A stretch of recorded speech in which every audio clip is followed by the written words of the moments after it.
عزیز طلبہ اور کسان بھائیوں، ڈیری فارمنگ میں ہاؤسنگ بنانے سے پہلے پلاننگ کرنا بہت ضروری ہے۔ جو بھی کسان بھائی ڈیری فارم بنانے کے بارے میں سوچ رہے ہیں انہیں سب سے پہلے سائٹ سلیکشن کرنی چاہیے۔ اب جو سائٹ ہے ڈیری فارم کے لیے وہ ایک تو آبادی سے ذرا دور ہو، دوسرا وہ ایکسیسیبل ہو، روڈز اس پہ جا رہے ہوں۔ ایکسیسیبلٹی بہت ضروری ہے کیونکہ ڈیری فارمنگ میں بہت زیادہ ٹرانزیکشن ہوتی ہے، تو ایکسیسیبلٹی ہو۔ اس کے علاوہ وہ جو جگہ ہے عام گراؤنڈ سے تھوڑا ایلیویٹڈ پلیس پہ ہو، زمین مضبوط ہونی چاہیے۔ ایلیویٹڈ اس لیے کہہ رہا ہوں کہ جب ڈیری فارم پہ بارش ہوتی ہے اور جب بارش ہوتی ہے تو بہت زیادہ گند پڑ جاتا ہے ڈیری فارم پہ، تو ایلیویٹڈ پلیس ہونے کا یہ نیچرل بینیفٹ ہے کہ وہ پانی فلو آؤٹ کر جاتا ہے۔ اس کے علاوہ جو سائٹ سلیکشن ہے اس وقت آپ کے ذہن میں یہ ہونا چاہیے کہ مینور ڈسپوزل آپ نے کیسے کرنی ہے، کیونکہ کاؤز جو ہیں وہ ہر روز جو اڈلٹ کاؤ ہے تقریباً 37 کلو وہ مینور پروڈیوس کرتی ہے، گوبر پیدا کرتی ہے، تو اس گوبر کو آپ نے روز ہی ڈسپوز آف کرنا ہے، تو اس کی پہلے سے ارینجمنٹ آپ کے ذہن میں ہونی چاہیے۔ اگر آپ نے فلش آؤٹ کرنا ہے تو آپ کو پانی چاہیے۔ اب پانی جو ہے ایک اڈلٹ کاؤ کو ایک دن میں آن این ایوریج 65 لیٹر پانی چاہیے، اور اس کے علاوہ 30 لیٹر اس کی واشنگ اور کلیننگ کے لیے چاہیے، یعنی کہ 95 litre per animal per day huge quantity of water is require. اب پانی کو انشور کر لیں کہ اس سائٹ سلیکشن میں پانی ہے۔ اگر وہ پانی ہے تو اس کا انالیسس کروا لینا چاہیے، زمین کا ٹوپوگرافیکل انالیسس بھی کروا لینا چاہیے۔ اس کے علاوہ آپ نے یہ دیکھنا ہے کہ ڈیری فارمنگ میں سب سے زیادہ خرچہ جو ہوتا ہے وہ فیڈنگ مینجمنٹ پہ آتا ہے، تو جتنے بھی آپ کی فیڈنگ ریسورسز ہیں وہ آس پاس اویلیبل ہونے چاہیے۔ ایسے نہیں کہ اگر ڈیری فارم آپ پہاڑ کے اوپر بنا دیں گے تو پھر فیڈنگ ریسورسز کو وہاں تک لے جانے میں بہت کاسٹ آ جائے گی، تو وہ چیزیں آپ نے دیکھنی ہے کہ کیا آس پاس چارہ اویلیبل ہے، ویٹ سٹرا اویلیبل ہے، کنسنٹریٹ اویلیبل ہے۔ اس کے علاوہ دیکھنا ہے کہ اس علاقے میں جہاں آپ ڈیری فارم بنانے جا رہے ہیں کیا اس کے آس پاس ورکرز کی اویلیبلٹی ہے، سیکورٹی کی سچویشن کیسی ہے۔ یہ سارے چیزوں کو مد نظر رکھنے کے بعد آپ نے اور چیزوں کو بھی انشور کرنا ہے کہ آپ کیا یہ جو یہاں پہ ہاؤس بنائیں گے کیا وہ انوائرمنٹ فرینڈلی ہے یا آپ اس کو انوائرمنٹ پولوشن کا باعث بن رہے ہیں۔ یہ ساری چیزوں کو آپ نے پہلے خیال رکھنا ہے، اور وہاں پہ بیسک یوٹیلیٹیز کا ہونا بھی ضروری ہے، الیکٹریسٹی ہو، گیس ہو، جو باقی ضروریات ہیں وہاں پہ پوری ہونی چاہیے۔ سائٹ سلیکشن کے بعد سب سے امپورٹنٹ چیز ہے کنسٹرکشن کرنے سے پہلے جو فاؤنڈیشن ہونی چاہیے وہ بہت مضبوط ہونی چاہیے، اور جو لائن آف کنسٹرکشن ہے وہ ایسٹ ویسٹ ہونا چاہیے، کیونکہ ہمارا ملک جو ہے پاکستان وہ سب ٹراپیکل ریجن میں ہے جہاں پہ گرمیوں کی زیادہ پرابلم ہے۔ ہمارے ملک میں ونٹر بہت تھوڑے عرصے کے لیے ہوتا ہے، زیادہ گرمیوں کی پرابلم ہوتی ہے۔ گرمیوں میں بعض اوقات ٹمپریچر 45 ڈگری سیلسیس سے اوپر تک چلا جاتا ہے، ایسے میں جانوروں کو بہت سٹریس ہوتی ہے، تو آپ نے شیڈ کی ڈیزائن ہی ایسے بنانے ہیں کہ وہ ایسٹ ویسٹ ہوں، یعنی کہ سن لائن پہ ہوں، سورج اوپر سے گزر جائے اور ڈائریکٹ سن لائٹ جانور کو نہ ملے۔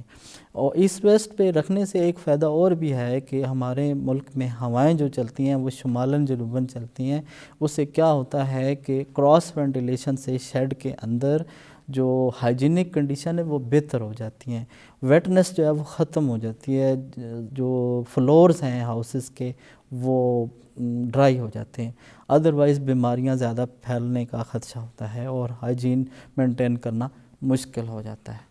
ہاؤسنگ بناتے وقت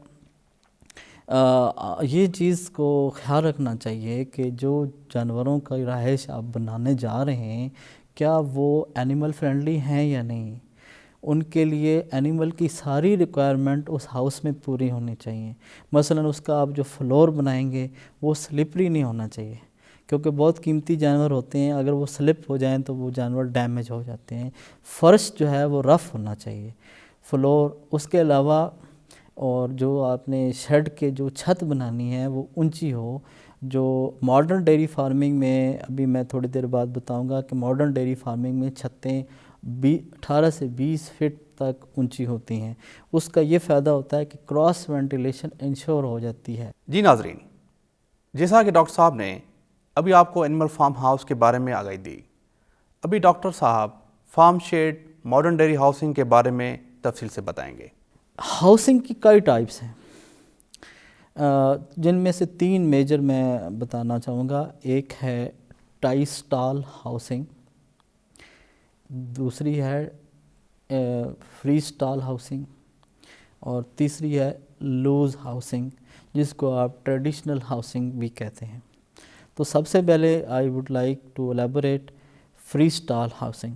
یہ ماڈرن ڈیری فارمنگ میں فری سٹال ہاؤسنگ کو پریفر کیا جاتا ہے، کیونکہ اس ہاؤسنگ کے اندر اینیمل ویلفیئر کو انشور کیا جاتا ہے. کہ اینیمل ویلفیئر کیا ہے کہ اینیمل کو کمفرٹیبل رہنا چاہیے، تو اس کو تمام گرمی اور سردی سے بچانا ہے، اس کو تمام نقصانات سے بچانا ہے. اور اس لیے کہتے ہیں کہ فری سٹال. اور فری سٹال ہاؤسنگ کی ایک اور بڑا ایڈوانٹیج ہے کہ اس کے اندر جانور کو باندھا نہیں جاتا، جانور کھلے رہتے ہیں. یاد رکھیں کہ ڈیری فارم میں جانور سے بیسٹ پروڈکشن اسی صورت میں ملتی ہے کہ جانور کو آپ کھلا اور آزاد چھوڑیں. اگر آپ اس کو باندھیں گے تو آپ اس سے اتنی پروڈکشن ایکسپیکٹ نہیں کر سکتے. فری سٹال ہاؤسنگ کی بنیادی فیچر یہ ہیں کہ یہ سائیڈ سے 12 سے 14 فٹ اونچے ہوتے ہیں، اور درمیان سے یہ 18 سے 20 فٹ اونچے ہوتے ہیں. اس کے علاوہ جو اس کے فلور ہیں، اس کے درمیان میں ایک جو بڑا پیسج ہے، جسے 12 سے 14 فٹ پیسج جسے ہم کہتے ہیں فیڈنگ پیسج ہے، اس میں ٹرالی گزر جاتی ہے، فیڈ ویگن آتی ہے، وہ اس کے اندر فیڈ پھینک دیتی ہے. 12 سے 14 فٹ تو فیڈنگ پیسج ہے، اس کے ساتھ ساتھ 2 فٹ جو ہے وہ جگہ چھوڑی جاتی ہے جسے ہم کہتے ہیں فیڈنگ ٹیبل. پرانے زمانے میں یہ کیا ہوتا تھا کہ جانوروں کے لیے کھلیاں اونچی بنائی جاتی تھی، 2 فٹ آگے سے 3 فٹ پیچھے سے بڑی کھلیاں اونچی ہوتی تھیں. لیکن اب جو نیا کنسیپٹ ہے ماڈرن ڈیری فارمنگ پہ ہے، وہ زمین کی سطح پہ جو ہے نا فیڈنگ ٹیبل، اسے ہم فیڈنگ ٹیبل کہتے ہیں. زمین کی سطح پہ، یعنی زمین سے تھوڑا 3-4 انچ اوپر، اسے ہم فیڈنگ ٹیبل کہتے ہیں. اس کا بینیفٹ یہ ہے کہ جو جانور کی نیچرل انسٹنکٹ ہے، جو اس کی جبلت میں ہے، اس نے زمین کی سطح سے کھانا ہے. اب زمین کی سطح سے جانور جب کھائے گا تو اس کے سلائیوا، اس کے منہ میں سلائیوا زیادہ پروڈیوس ہوگا، تھوک زیادہ پروڈیوس ہوگی، اور ایک اندازے کے مطابق ایک دن میں 98 لیٹرز سلائیوا پروڈیوس ہوتا ہے اڈلٹ اینیمل میں. اور جتنا زیادہ سلائیوا پروڈیوس ہوگا، اتنی زیادہ اس کی ڈائجسٹیبلٹی میں اضافہ ہوگا، اس کے اندر نیوٹرینٹس زیادہ آئیں گے، زیادہ پروڈکشن پیدا ہوگی. اسی وجہ سے اب ماڈرن ڈیری فارمنگ میں فیڈنگ ٹیبل کا کنسیپٹ آ گیا ہے. اس فیڈنگ ٹیبل کے بعد آگے پائپ لگے ہوتے ہیں، جانور آگے نہیں جا سکتا، صرف گردن اندر لے جا سکتا ہے وہاں پہ فیڈ کھانے کے لیے.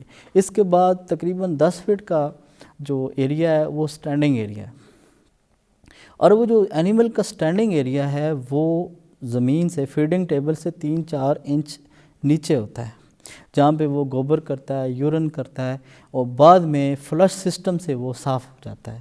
فلش سسٹم بھی استعمال ہوتا ہے فری سٹال ہاؤسنگ میں، اس کے علاوہ سکریپر بھی استعمال ہوتے ہیں. اب یہ جو 10 فٹ کا سٹینڈنگ ایریا، اس کے بعد آگے جو سپیس آتی ہے اسے ہم کہتے ہیں اینیمل کی کیوبیکلز. وہ اینیمل کی ریسٹنگ ایریا ہوتا ہے. کیوبیکل کس طرح بنے ہوتے ہیں؟ 7 فٹ لمبا ہوتا ہے، 3.5 فٹ چوڑا ہوتا ہے، اور 4 فٹ اونچا ہوتا ہے. یہ کیوبیکل ایسے بنے ہوتے ہیں کہ جانور وہاں بیٹھتا ہے تو اس انداز سے بیٹھتا ہے، آٹومیٹکلی جانور بیٹھتا ہے. اگر وہ گوبر کرے بھی تو وہ سٹینڈنگ ایریا میں گرتا ہے.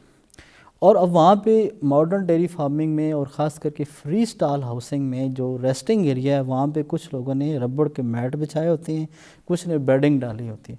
وہاں پہ جانور آرام سے بیٹھ جاتا ہے. اور یہ سم ٹائم کچھ فری سٹال ہاؤسنگ میں ایک رو میں کیوبیکل بننے ہوتے ہیں، اور بعض کے ڈبل رو میں بننے ہوتے ہیں، یعنی ہیڈ ٹو ہیڈ سسٹم کے تحت ڈبل رو بھی ہوتے ہیں.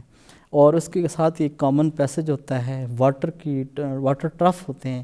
جانور کی جب اپنی ریکوائرمنٹ ہوتی ہے وہ اپنے کیوبیکل سے نکل کے پانی پی لیتا ہے. کھانے کے ٹائم پہ اس کو پتہ ہوتا ہے جب بھی فیڈ ویگن آتی ہے، جانور اپنے ریسٹنگ ایریا چھوڑ کے اسٹینڈنگ ایریا پہ آ جاتے ہیں اور فیڈنگ ٹیبل پہ اپنا سائلیج فیڈ جو بھی ان کو ڈالا جاتا ہے وہ کھا سکتے ہیں۔ فری اسٹال ہاؤسنگ، اس کو ہم سیمی کنٹرول ہاؤس بھی کہتے ہیں۔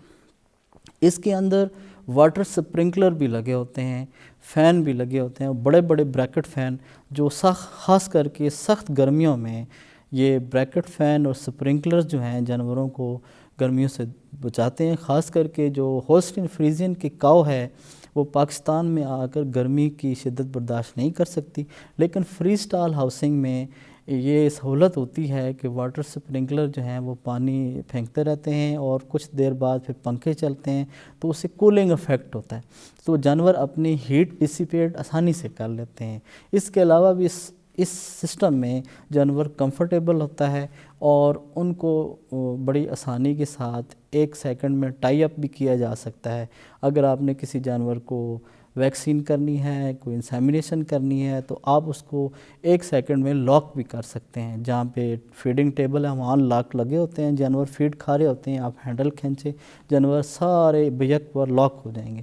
اب جانور کو ریسٹین کرنا کوئی مسئلہ نہیں رہا، اب آپ آرام سے اس کی ٹریٹمنٹ کریں، اس کا کوئی آپ نے کام کرنا ہے، جانور کو انویسٹیگیٹ کرنا ہے، چیک کرنا ہے، ویکسین کرنی ہے، ریکٹل پلپیشن کرنی ہے، جو بھی آپ کرنا چاہیں اس میں سہولت ہوتی ہے۔